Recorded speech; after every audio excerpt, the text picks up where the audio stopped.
আজকাল প্রযুক্তির কারণে অনেক কিছুর উন্নয়ন ঘটেছে, কিন্তু একটা জিনিসের অবনতি ঘটেছে, সেটা হচ্ছে চিন্তার মান। আমাদের চিন্তার মান অনেক নিম্নে চলে গেছে।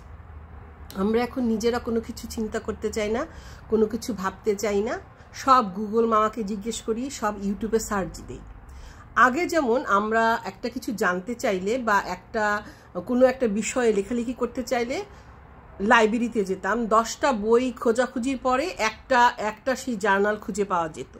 এই যে একটা জার্নাল পাওয়ার জন্য 10টা বই পড়া, এই যে একটা জ্ঞান আহরণ করা, চিন্তা ভাবনা করা, এই জিনিসগুলো আমাদের এখন চলে গেছে। মানুষের মধ্যে ক্রিয়েটিভিটিটাই এখন নাই, কারণ সব কিছু আমরা একদম রেডিমেড পাচ্ছি। আপনি একটা সুন্দর করে একটা দরখাস্ত লিখবেন, আগে কত প্র্যাকটিস করতে হতো, এখন আপনি এআই থেকে সার্চ করুন, সব পেয়ে যাবেন। তো সব কিছু এখন আমাদের আর্টিফিশিয়াল ইন্টেলিজেন্সের উপরে নির্ভর করতে হয়, এবং নির্ভরতা এত বেড়ে গেছে যে আমরা এখন নিজেদের উপর ভরসা করতে পারি না। নিজেদের জ্ঞানের উপর, নিজেদের ক্রিয়েটিভিটির উপর আমাদের আস্থাই চলে গেছে। তো ভেবে দেখবেন যে এটার প্রতিকার কি করে করা যায়।